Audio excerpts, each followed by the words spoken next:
He's a pillar in the community. Brooklyn Park businessman Jim Wagner is known for his charity work. Now friends and strangers are rallying around Wagner as he fights a very complicated, life-threatening disease. It's open to anybody and everybody. You don't have to have a collector card. The Wagniters Car Club meets weekly at Wagner's Drive-In in Brooklyn Park. Hot rods and vintage rides roll through. Come on out, we set up lawn chairs and just become friends. Members come for camaraderie and, of course, to talk cars. Sometimes it gets pretty full. They also circle around the owner of Wagner's Drive-In, Jim Wagner. He's one of those guys that'll give you the shirt off his back. Wagner is in for the fight of his life. They did the radiation. You can see the scarring on the head. Battling stage 4 skin cancer. This is squamous cell skin cancer. It's pretty aggressive. You aren't going to meet a nicer guy to do more for anybody. He's faced medical hardships before. 24 years ago, he had a kidney and pancreas transplant. They took the lymph nodes, as you can see, out of my neck. Chemo and radiation are taking a toll on his body. We think it's not good. That's why we still try to come up and support him every Monday year-round. The treatments make it difficult to keep up with the heavy demand of running a restaurant. He's got to close on Sundays because he can't work 7 days a week. But Wagner is finding there's something much stronger than the cancer he's fighting. The power of friendship. It hurts. It hurts. You can't help him. You can't fix it. All you can do is just make everything around him easier. His buddies are trying to take the burden off of him as much as they can. We all just want to know what we can do to help Jim. Wagner is known for having his hands in many community events. For more than 8 years, he's provided Thanksgiving meals to families with little ones staying at the University of Minnesota Masonic Children's Hospital. This guy, even if he doesn't know you, he'll do a benefit for you. This time, Wagner will be on the receiving end of goodwill. Friends are holding a benefit for him. He's just a heck of a nice guy. He welcomes us every week. Wagner is humbled and grateful. I've been blessed every which way from Sunday because of the friends I have. With his friends by his side, he plans to give cancer a good fight. I do feel I'm going to kick this cancer. The big benefit for Jim Wagner will be held October 27th at the Palmer Lake VFW in Brooklyn Park from 11 until 3. There will be a bake sale, silent auction, food, and more. We wish Jim the very best. The Brooklyn Park City Council plans to approve new protection for apartment tenants that will help when buildings get new owners. Under the proposed ordinance, new owners of multifamily buildings would be required to notify tenants about the ownership change. Owners would also be required to provide relocation assistance if they make rental agreement changes within 3 months of assuming ownership. The proposed changes are meant to give tenants more time if they are displaced by requirements of new owners. Similar ordinances have been approved in Brooklyn Center and Golden Valley. The Brooklyn Park Rotary Club has been very instrumental in establishing a new Rotary Club for veterans. As reporter Shannon Slatton explains, it's the first of its kind, but it's not the last. So it seemed like now was a great time to be involved in Rotary. Neil Lloydolt from Brooklyn Park served 35 years in the Army. Well, we're back in Minnesota. We're still training. At one point leading the 34th Red Bull Infantry Division. During the time I served, it was difficult to be in Rotary because of the regular sort of requirements, and you're traveling and you're gone for a year at a time. But even if you're just gone for a couple of weeks, you can't make the meetings. He's one of almost 40 people who formed the first Rotary Club of Minnesota veterans. This came together in a matter of about 3 months, which is phenomenal. The demand for this club has been outstanding. Organizers are amazed at how quickly this new club came together. The club won't be bound by a city, but rather by interest. I think it speaks to a need for veterans to be with other veterans, and they're people who want to do service. That's what they're used to, and they'd like to do it with other people that they like.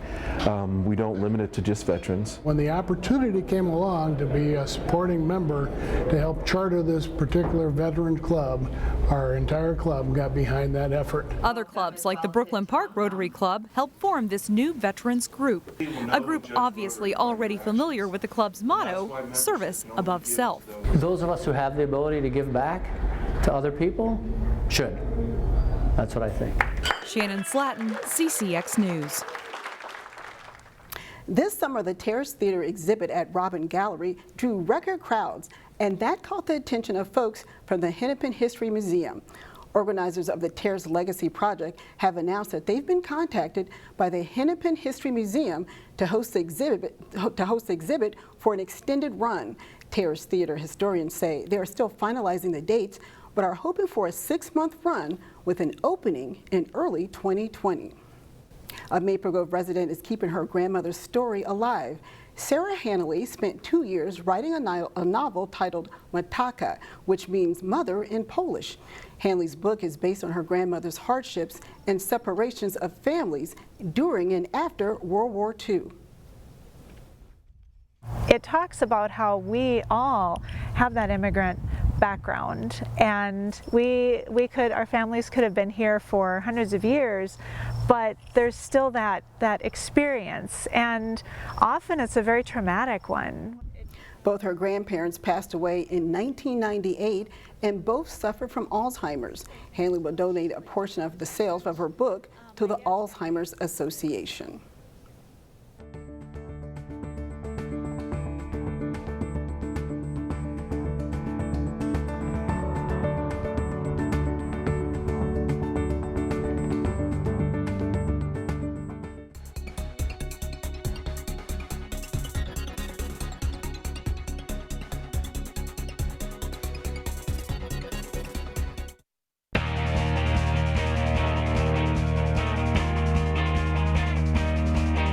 We're heading down the home stretch of the high school cross-country season. Conference meets were held this week for most local teams.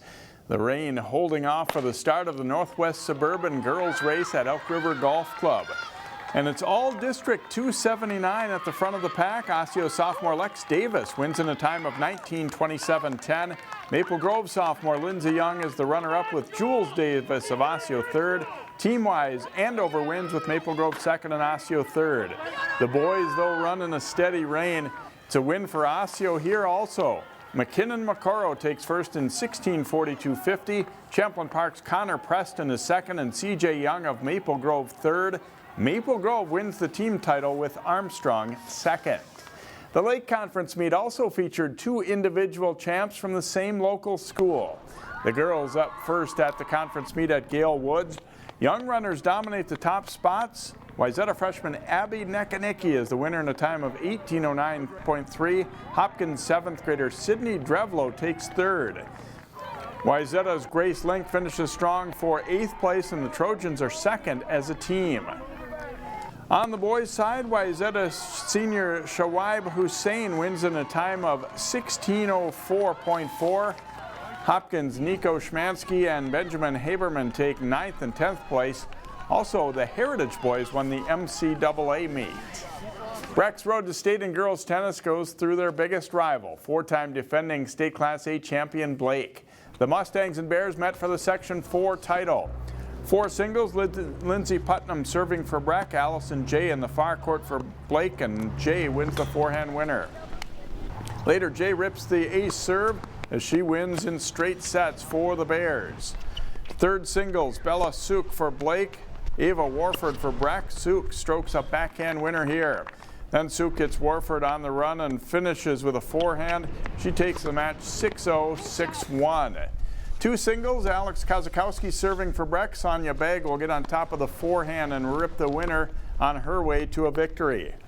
At 1 singles, Arlena Shen for Blake, Ellie Pirtle for Breck. Pirtle gets the point with a nice drop volley here. But when Pirtle comes to the net again, Shen rips a passing shot and she takes the match 6-0, 6-0. 1 doubles, Emily Moline's serve sets up an overhead winner for Caroline Cameron for a Bears point. The doubles matches are closer, but the Bears sweep Breck to advance to state. Wayzata's volleyball team is one of the state's best this fall. The Trojans are ranked 3rd in Class 3A. They added another win early this week. Wayzata facing Hill Murray in a non-conference match. The first set is close. Wayzata works the slide to Olivia Johnson to Lily Emlong. The Trojans are up 14-13. On set point, Johnson goes right side to Kate Long, and she gets the kill. Wayzata takes a 25-20 win in the opening set. To set 2, and Johnson spreads the ball around, this time setting Caitlin Emke for a kill and a 16-10 lead for Wayzata.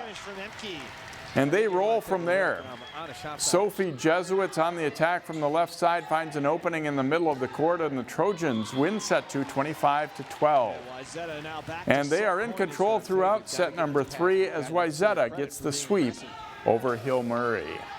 And we're sad to report the loss of a Hall of Fame coach. John Hansen, the former Osseo High School teacher and head football coach, has passed away. Hansen coached the Orioles football team from 1952 through the end of the 1991 season, winning 259 games, at the time a state record. His Osseo teams won 17 conference and 6 section titles, and the Orioles' 1970 team was voted state champion. In 2011, Carlton Field in Osseo was renamed John Hansen Stadium at Carlton Field. John is a member of 6 Halls of Fame, including being a charter member of our Hall of Fame here at CCX in 2004. Services for John Hansen were held Saturday.